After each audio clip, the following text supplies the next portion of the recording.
there's something strange about the way we crave connection. We say we want closeness, but when it finally arrives, when someone gets too close, sees too much, or loves us too well, we flinch. We push them away. We start overthinking. We sabotage it without knowing why. And then we're alone again, confused, asking ourselves, why do I keep ending up here? If this sounds familiar, it's not because you're broken. It's because something deeper is running the show. These aren't just patterns, they're protections. And more often than not, they come from hidden fears we never learned to name. CARL Jung believed that everything unconscious seeks expression. But when we deny what we truly fear, what scares us about love, about intimacy, about being truly seen, we end up living inside defense mechanisms instead of real relationships. So let's talk about those fears. Not the ones we admit easily, like fear of rejection or fear of being hurt. No, let's go deeper. Let's name the quiet fears that block real intimacy. Because once you see them, you can stop blaming yourself. You can stop chasing people who aren't emotionally available. And more importantly, you can stop running from the very thing you want most. The first fear is the fear of being truly known, not loved for your potential, not admired for your looks, your achievements, your mask, but seen. Intimacy isn't just closeness, it's transparency. It's when someone looks at you and doesn't just see your smile, but senses your sadness, your anxiety, your wounds, even the ones you thought you buried 10 years ago. This kind of intimacy is terrifying, because if someone really knows you, they see the parts you've rejected in yourself. What if they leave? What if they confirm what you feared all along? That you're not enough, that you're too much, that you're fundamentally unlovable once the performance ends. So you keep people at a distance. You overshare, but never reveal. You act open, but always stay in control. You say you want intimacy, but you've built an entire personality around avoiding it. And here's the kicker. You don't even realize you're doing it. The second fear is the fear of dependency. Somewhere along the way, you learned that needing someone makes you weak. Maybe you were shamed for being too sensitive.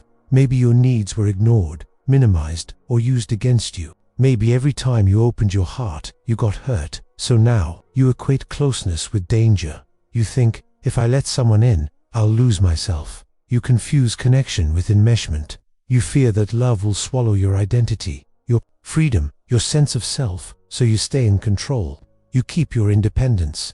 You make sure no one gets too close. But this isn't strength. It's fear dressed as self-reliance. Because deep down, you want someone to hold you when you're tired of holding it all together. You want to rest in someone's arms without performing.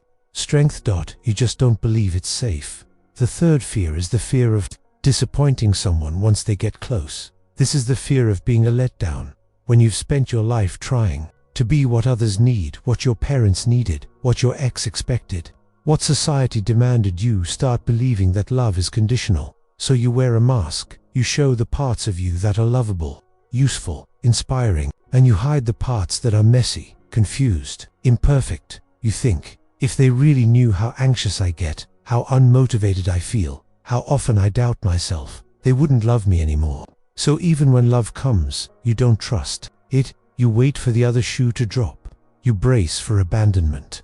You assume you'll fail their expectations eventually, so you push them away before they get the chance. But the truth is, real love begins where performance ends, and no one can love you fully if you're constantly curating which version of you they see. The fourth fear is the fear of emotional responsibility. This one's subtle. It's not that you don't want love, it's that you're secretly afraid of what it demands from you. Because once you let someone in, once you care, once you bond, once you commit, suddenly, you can't just live for yourself anymore. You have to consider someone else's emotions, their needs, their pain. You become part of something bigger than your own story. And if you grew up with chaotic love, if you were parentified too young, or made to be responsible for someone else's feelings, that weight might feel unbearable. You learned that love means losing your freedom. So now, you keep things casual, surface level, safe. Not because you're selfish, but because you associate intimacy with being trapped. This fear keeps you chasing unavailable people. It keeps you loving from a distance. It keeps you walking away just when things are getting real. The fifth fear is the fear of softness. Yes, softness. There's a part of you that craves to be gentle, open, vulnerable, to stop the constant fighting, the proving, the pretending. But somewhere along the way, softness got coded as weakness. You learned that to survive, you had to be strong. You had to be sharp, self-sufficient, armored. So now, when someone shows you real love, when they treat you kindly, when they see the beauty in your tenderness, you flinch, you dismiss it, you question it, you call it boring, or you accuse them of having an agenda, because deep down, it hurts to realize how long you've been starving for something this simple. It hurts to realize how long you've kept softness locked away, and to open it again would mean facing all the moments you were punished for it. The final fear, perhaps the deepest of all, is the fear of being happy. It sounds strange, doesn't it? But for many of us, happiness feels unsafe. We've been disappointed so many times that joy feels like a setup, like the calm before the storm, like something bad is going to happen the moment we relax. So we stay in low-grade pain. We stay anxious, overthinking, on edge, because at least that feels familiar. Because if we let ourselves be happy and then lose it, the pain might be unbearable. This fear makes us reject intimacy even when it's good. We tell ourselves it's too much, or not right, or I'm not ready. But the truth is, we're terrified of what it would mean to actually be loved, to actually be chosen, to actually feel safe, because then we'd have to grieve all the years we spent without it. We'd have to face the parts of ourselves that still don't believe we deserve it, and that is the real fear behind the fear. Intimacy isn't just about letting someone else in. It's about seeing yourself clearly through their eyes and choosing to stay anyway. It's about witnessing your own tenderness, your own scars, your own fears, and still saying, I'm worthy of love, even when it's scary, even when you're unsure, even when your whole body wants to run. Because the truth is, the fear doesn't go away, but the moment you stop running from it, that's when intimacy begins.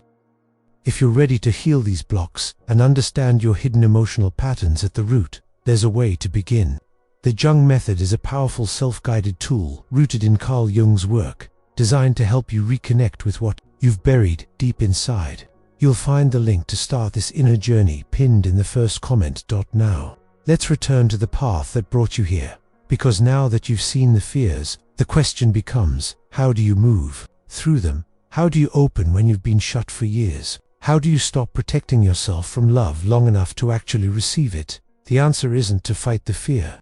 It's to understand it, to hold it gently, to bring it into the light without shame. Because every fear you carry came from a moment when you were doing your best to survive, a moment when love hurt, when trust was broken, when vulnerability wasn't safe. You didn't build walls because you were cold. You built them because at some point they kept you alive. But now, those same walls are keeping love out, and the part of you that built them, it's tired. That part wants rest, it wants softness, it wants to believe again, and it will, but not through force, through compassion. So let's begin where healing always begins, by notice the way you tense up. When someone compliments you, notice how you change the subject. When conversations get too real, notice the way you keep giving love to people who can't give it back. These aren't random behaviors. They're clues, they're maps to the parts of you that are still scared. And when you follow them, something beautiful happens. You stop seeing yourself as too much or not enough. You start seeing yourself as someone who learned to survive in a world that didn't always feel safe. That perspective changes everything, because now, instead of punishing yourself for your patterns, you start holding them like you would a frightened child. And in that holding, healing begins. But healing is not linear. Sometimes you'll open, sometimes you'll shut down again, sometimes you'll feel ready for love, other times you'll question everything. That's okay. Healing isn't about perfection, it's about presence, it's about showing up to yourself, again and again, even when it's uncomfortable, especially when it's uncomfortable. Because the moment you stop running from discomfort, that's when transformation begins. One of the most powerful things you can do in this process is to grieve. Grieve the relationships that never saw you. Grieve the versions of you that had to be strong all the time. Grieve the years spent in survival mode, believing that love had to be earned. Grief isn't weakness, it's proof that something mattered. It's the doorway through which softness returns. And without grief, there can be no intimacy. Because intimacy requires presence, and presence begins where numbness ends. So, let yourself feel. Let yourself cry when you want to numb. Let yourself rest when you want to push. Let yourself admit that you're scared, and that you still want love anyway. That kind of honesty will shake something loose inside you. It will create space, and in that space, the real you can breathe again. Not the version of you who's always put together. Not the version of you who performs strength or success, but the version who is real, raw, tender, human. That's the version that intimacy is calling for, and that's the version that deserves to be loved. But here's the truth that most people don't talk about. Once you start healing, you'll lose things. You'll lose interest in people who only loved your mask. You'll lose the ability to pretend you're okay when you're not. You'll lose the need to chase love from people who withhold it. And at first it might feel lonely. You might wonder if you've made a mistake, if you were better off when you were pretending. But that loneliness, it's not a punishment. It's the space before rebirth. It's the silence that comes when the noise fades. And in that silence, something sacred begins to grow. You start attracting people who feel safe, conversations that feel nourishing, relationships that feel like home, not because they're perfect, but because you're no longer abandoning yourself to keep them. You've learned to listen to your body, to your intuition, to the quiet knowing that says, this doesn't feel right, or I deserve more than this. And that knowing, it changes everything. It becomes your compass. It guides your choices. It protects your heart, not by shutting it down, but by keeping it aligned with truth. Because the greatest intimacy you'll ever know isn't just with another person. It's with yourself. It's the moment you stop betraying your needs to please someone else. It's the moment you choose honesty over approval. It's the moment you realize that love doesn't require losing yourself. It requires becoming yourself fully, fiercely, without apology. This kind of self-intimacy doesn't just change your relationships, it changes your energy, your presence, your magnetism. Because when you stop chasing love and start embodying it too, become a mirror, reflection of everything you've been searching for in others. And the right people will recognize it instantly, not because you're perfect, but because you're real. So if you've been asking, why do I keep attracting the same type of person? Why do I shut down when things start to feel good? Why do I fear love even when I long for it? The answer might not be in changing what you do. It might be in changing what you believe you deserve. Because deep down, love is not something you earn. It's something you remember. You remember that your softness is strength. You remember that your emotions are sacred. You remember that your heart is not a weakness to be hidden, but a compass to be followed. And when you remember these things, you begin to live differently. You stop performing. You stop explaining. You stop shrinking yourself to fit into spaces that were never meant for your full self. And in that expansion, in that return to truth, you find what you were really looking for all along. Not validation, not control, not certainty, but connection, real, grounded, soul-level connection. And that kind of intimacy can't be forced. It can't be chased. It can only be allowed. Allowed in the moments when you're still enough to hear your own heart. Allowed in the moments when you speak your truth. Even when your voice trembles. Allowed in the moments when you let love in. Not because it feels safe, but because you've made peace with your fear. This is what it means to heal. This is what it means to open. Not to become someone new, but to become who you were before fear taught you to hide.